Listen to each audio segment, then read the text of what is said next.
Vamos a orar, mis hermanos. Padre, te damos las gracias por concedernos, Señor, la oportunidad de estar en esta tarde reunidos también. Vamos a meditar en tu palabra, Señor. Rogamos que podamos entenderla, Señor, que podamos comprender y obedecer, Señor. Que al estudiar la epístola a los Gálatas puedas, mi Dios, hablar a nuestro corazón, quebrantarnos y transformarnos. Pero que, Señor, no salgamos igual. Que escuchemos, Señor, que aprendamos, que sea el alimento para nuestras almas, Señor, por disposición nuestra recibirla, Señor. Porque si algo sabemos es que independiente a nuestro corazón, tu palabra no regresa vacía, Señor. Perfecta como tú, mi Dios. Así que rogamos que pues nuestro corazón tenga esa disposición, esa humildad, y que podamos, Señor, honrarte al escuchar y obedecer tu palabra. En el nombre de Cristo Jesús. Amén. El apóstol Pablo, mis hermanos, hace alusión a una transformación. Recordará lo último que vimos, la transformación que Dios hizo en su vida, de un hombre, hermanos, con un celo religioso mortal, con un hombre, hermanos, lleno de enojo y coraje hacia el que no pensara igual. Miren lo gravoso que se convirtió esto en el apóstol Pablo. Es algo del que él da testimonio. Todo el que no pensara como yo era digno de ser traído a prisión, era digno de ser llevado a preso, era digno incluso de ser asesinado. Se acordará que él fue de los que dieron su visto bueno para cuando Esteban. Así que sí, Pablo, hermanos, era un hombre, Saulo en ese entonces, un hombre muy extremista en su pensamiento religioso. Y algo que él hace, hermanos, es hablar acerca de la transformación que hubo en su corazón, en su vida, de ser ese hombre celosamente religioso a un hombre que realmente conoce a Dios y está dispuesto a sujetarse a su voluntad. No por algo, hermanos, para Pablo era tan importante. Cada que tenía oportunidad, se acordará en el libro de los Hechos, en el recorrido a los Hechos, que cada que le brindaban a Pablo la oportunidad de hablar, Pablo hablaba de su conversión.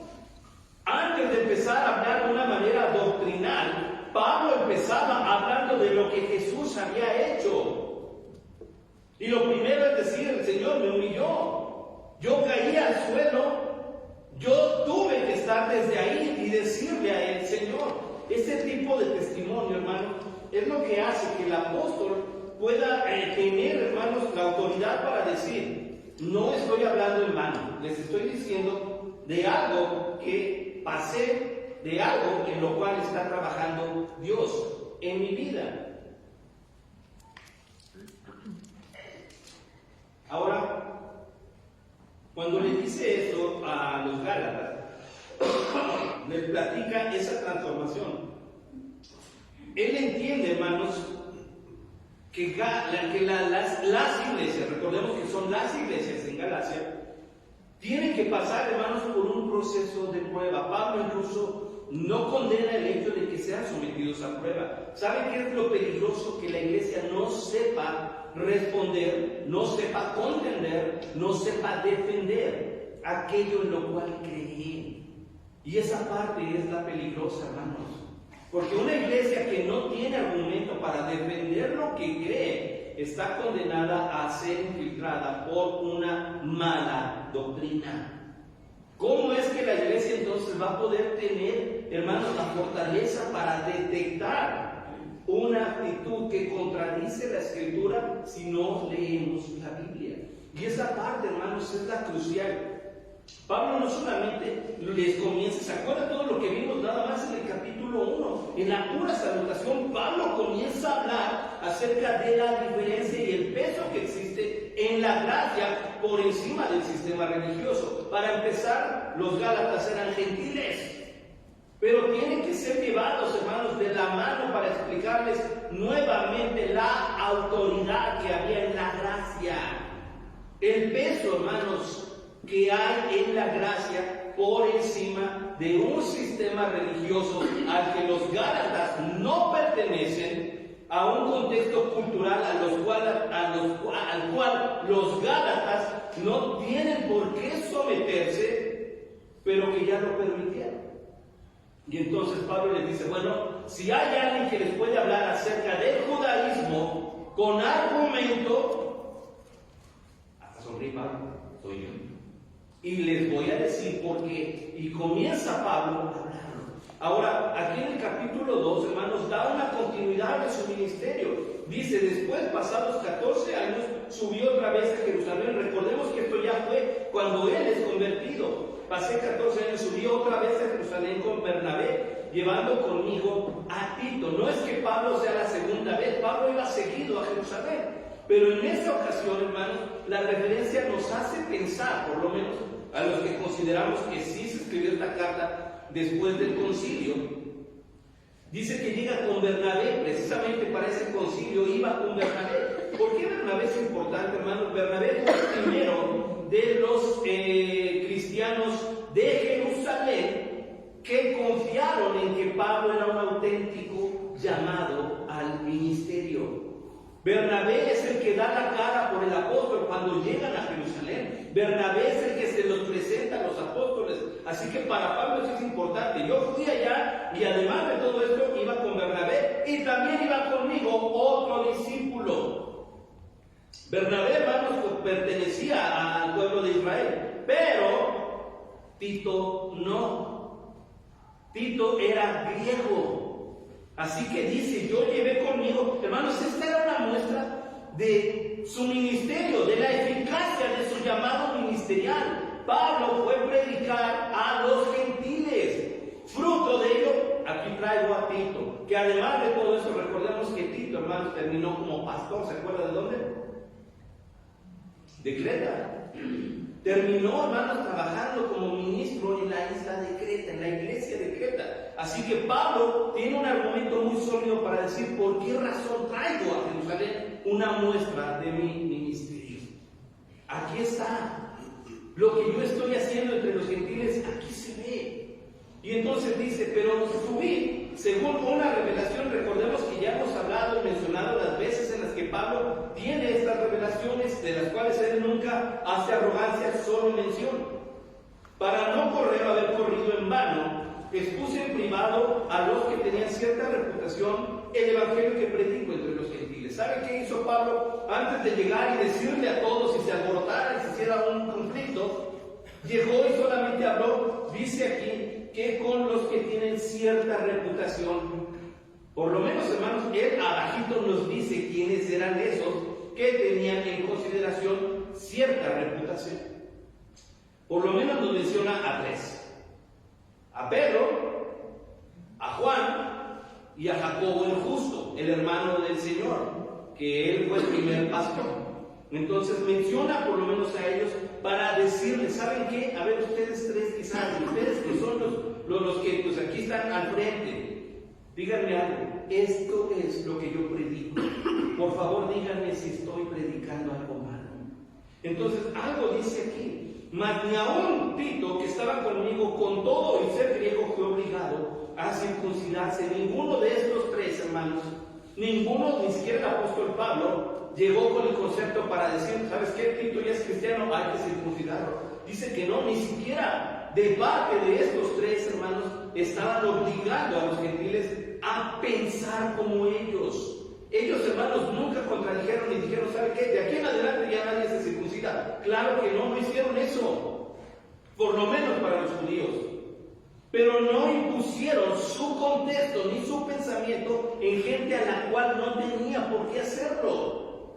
Tito era griego, él no estaba dentro del pacto que el pueblo de Israel traía como tal. Así que ninguno de ellos, hermanos, de hecho cuando vemos el concilio en Hechos 15, nos damos cuenta que precisamente, hermanos, el alboroto que se hacía no era por parte de los gentiles, sino de los de adentro de la iglesia que tenían un contexto erróneo acerca de la salvación. Porque ellos, hermanos, dejaron de lado el hecho de la fe para decir, cree en Jesucristo. Para decir, bueno, vas a creer en Jesús, sí, pero tienes que hacerlo a nuestra manera. Y entonces tienes que circuncidarte. Y ahí va la iglesia de Galacia. Bueno, si ellos lo dicen, tal vez sea cierto. Ahora, Pablo en su enojo les dice, ¿cómo es posible? Se enoja, ¿se acuerdan que empezó diciendo, estoy tan asombrado? estoy maravillado que hayan permitido esto. Dice, y esto a pesar de los falsos maestros, fíjese cómo dice, introducidos a escondidas. Falsos maestros introducidos a escondidas. Esa es la parte más hiriente en las iglesias, hermanos. Cuando algo empieza en el fondo a escarbar, a subir por algo que aquí no agrada, que no gusta. Y empezamos, hermanos, en lugar de hablarlo claramente, exponerlo claramente, se empieza a trabajar a escondidas. Que nadie sepa, pero que al final sí se sepa, porque quiero hacerlo así. Entonces Pablo dice algo. Estos no solamente lo hacían a escondidas, no se infiltraban a escondidas, sino que les dice que son falsos maestros. ¿Qué características, según Pablo, tienen estos falsos maestros, hermanos? No están de acuerdo con la iglesia. 1. 2. Están dejando de lado la enseñanza bíblica, el contexto, lo que la Biblia puede tener. Y 3. Hablan y obran a espaldas del liderazgo. Estos, dice Pablo, son falsos maestros. ¿Por qué? Porque terminan contaminando a 1, a 2 o a 3 hermanos más. Al punto que las iglesias en Galacia empezaron a dejar de lado lo que se había predicado por el apóstol para creer que lo que estos maestros, que ni siquiera se nos dan los nombres, empezaron, o sea que sí obran, hermanos, a escondidas. Entonces, esta parte sí es interesante. Que entraban, fíjese, para espiar nuestra libertad que tenemos en Cristo para reducirnos a esclavitud. El objetivo de ellos es saber, conocer cómo se trabaja, qué es lo que se está haciendo para llevar a la iglesia a una esclavitud religiosa. Pablo así lo dice. ¿Por qué lo dice así? Porque estaban recayendo, hermanos, en que la salvación tenía que ser complementada con prácticas ritualistas. Y si no es así, entonces no eres salvo. Entonces Pablo sí lo dice bien claro: reducirnos como iglesia a esclavitud, cuando Jesús vino a traernos libertad. Entonces es una contradicción muy grande, porque estos maestros ahí estaban entre los hermanos en Jerusalén, estaban visitando a escondidas a las iglesias en Galacia. Pablo no estaba enterado de esto hasta que se entera, porque le dicen: ¿sabes qué? Ya queremos judaizarnos. Y entonces Pablo confronta esto. A los cuales, fíjese bien, Pablo dice: ni por un momento accedimos a someternos. Pablo es muy radical a decir: no le dimos oportunidad. Dios ha trabajado en nuestras vidas, Dios ha bendecido la iglesia, nada más porque ustedes quieren, no. Dice: ni siquiera le accedimos por un momento a someternos, para que la verdad del Evangelio permaneciese con vosotros, para que ustedes tengan una salud espiritual, una doctrina totalmente bíblica. Pero de los que tenían reputación de ser algo, nuevamente cita el liderazgo: lo que haya sido en otro tiempo, nada me importa. Miren cómo Pablo, ¿quién puede decir eso sino él? Por lo que fue en otro tiempo. ¿A qué se dedicaban estos tres? Por lo menos, hermanos, Pedro y Juan eran pescadores. De Santiago el justo, Jacobo el justo, no sabemos nada más que él no quería nada con Jesús, ¿se acuerdan? Él decía que Jesús estaba loco. Hasta la resurrección termina diciendo: ah, caray, creo que sí es verdad lo que él dijo antes de que esto sucediera.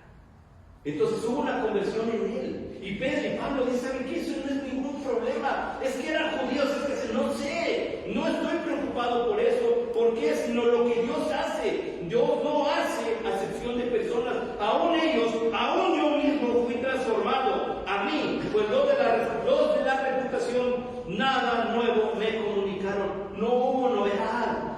Pablo llegó con Bernabé. Pablo les enseñó a Timoteo y les dijo: estoy predicando esto. Bernabé me respalda, ¿sí o no, Bernabé? Sí, Pablo, te respaldo. ¿Quieren ver el fruto del testimonio de los gentiles? Tito, compárteles quién eres. Hermanos, esta parte es tan hermosa al hablar de un equipo de trabajo cristiano.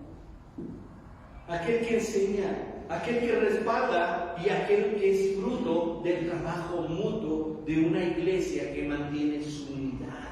de una iglesia que sigue predicando el Evangelio, de un trabajo, hermanos, para la gloria de Dios. Entonces esto sí tiene mayor peso. Ahora, el rostro de los Gálatas, hermanos, al estar escuchando precisamente esto, ¿en qué momento Tito fue llevado a la circuncisión? A ver, hermanos, en ningún momento. Y mire que me topé con el pastor de la iglesia de Jerusalén. Y me topé con 2 de los discípulos directos de Jesús. ¿Y sabe qué? No me dijeron nada. No me marcaron un alto.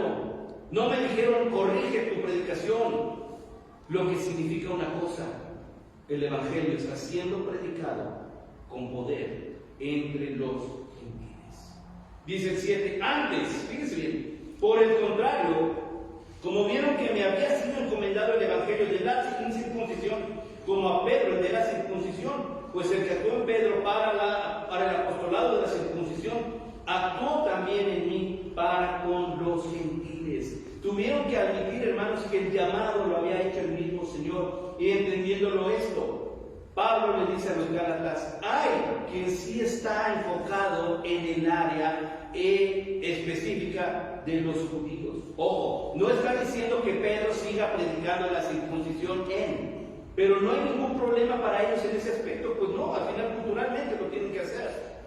Pero yo, dice Pablo, yo no tengo por qué estarles imponiendo mi criterio cultural, emocional, religioso a los que no tienen nada que ver.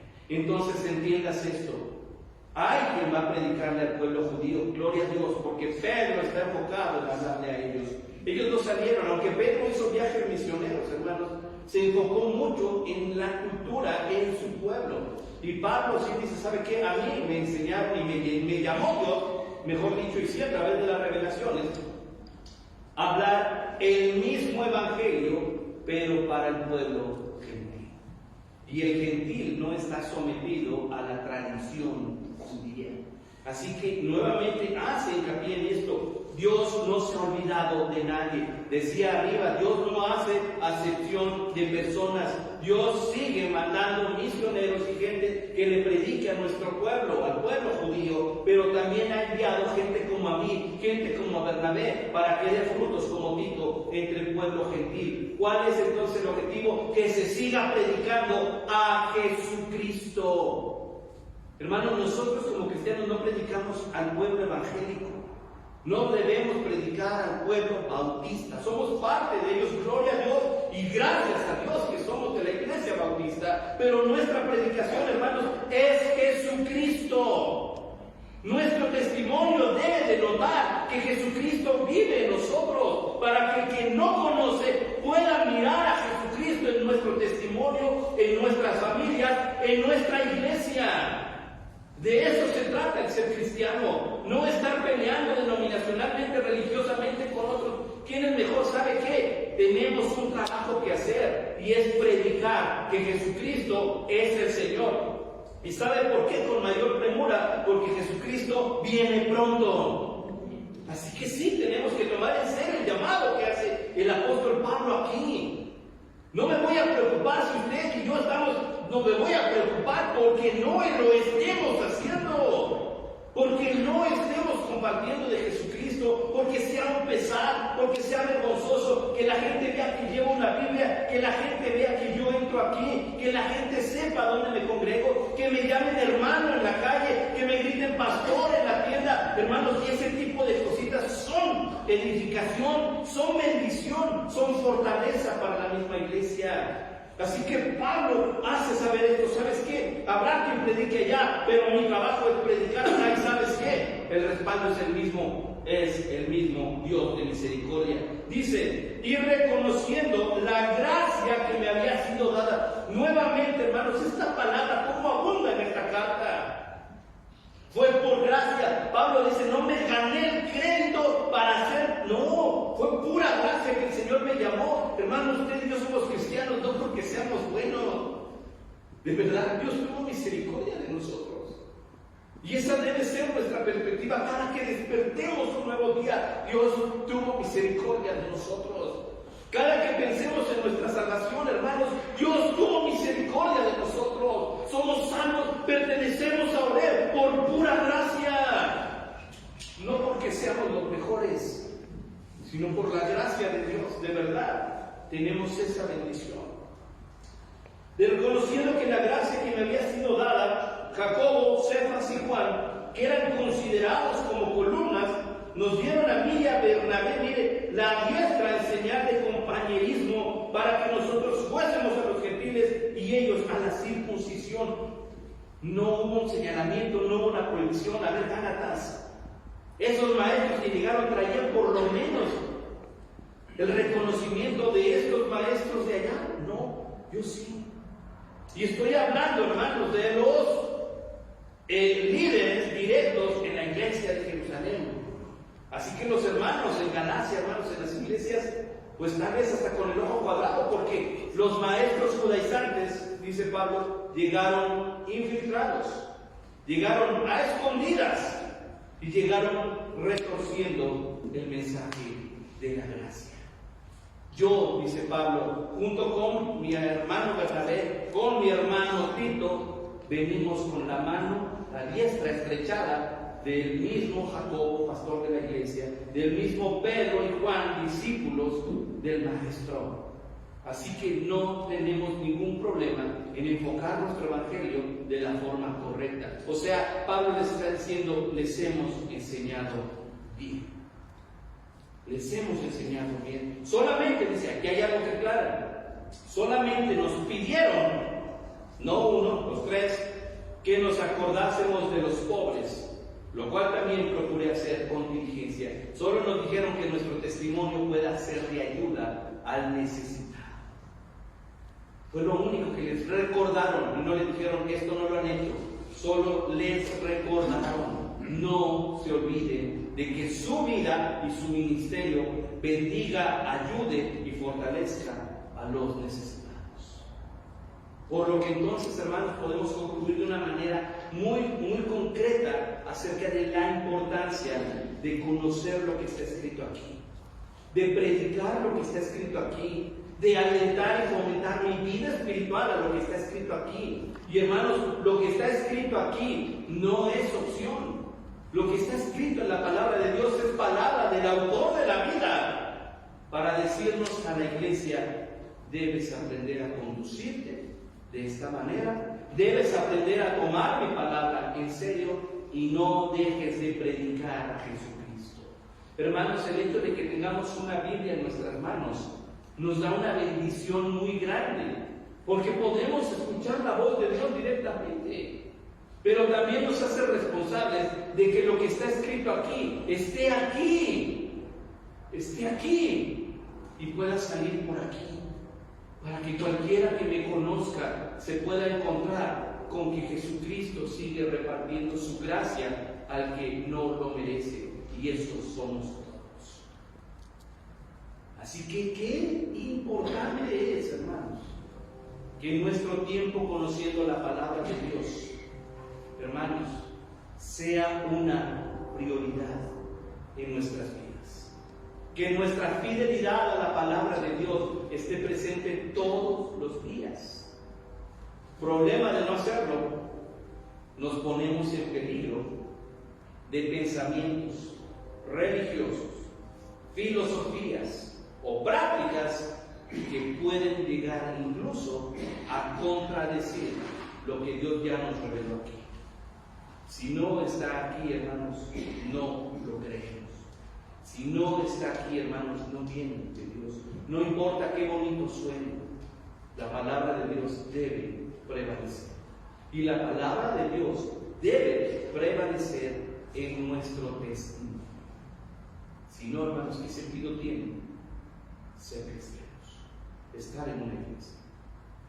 Aprendamos, hermanos, a llevar lo que Dios nos ha dado a aquel que no ha escuchado nada de Jesucristo. Padre, te damos gracias por considerar, Señor, oportuno para ti, mi Dios, que podamos recibir tu palabra. Entendemos esto, Señor, porque nosotros somos los que tenemos necesidad. Nosotros somos seres finitos, somos seres mortales y te necesitamos a ti. Necesitamos de tu palabra, necesitamos de tu fortaleza. Estamos agradecidos, Señor, porque tu gracia fue derramada sobre todos nosotros, que somos indignos, Señor, siquiera de mencionar tu nombre. Pero por la victoria obtenida por tu Hijo Jesucristo, podemos acercarnos a ti y llamarte Padre por tu gracia. Enséñanos, Señor, a atesorar tu gracia, a hablar tu gracia, a predicar de tu gracia, Señor. Y a cuidar de nuestro hablar, nuestro pensamiento, nuestros pasos, mi Dios, a través del filtro de tu palabra, teniendo cuidado, mi Dios, de lo que tú has dicho para hacer tu voluntad. Bien dice el Salmo 119, en mi corazón he guardado tus dichos para no pecar contra ti. Así que, mi Dios, te pedimos que tú nos guíes, que nos uses, que no olvidemos las prioridades ni la fidelidad que amerita tu bendita gracia sobre nosotros. Te agradecemos tu palabra, mi Dios, en el nombre de Cristo Jesús. Amén.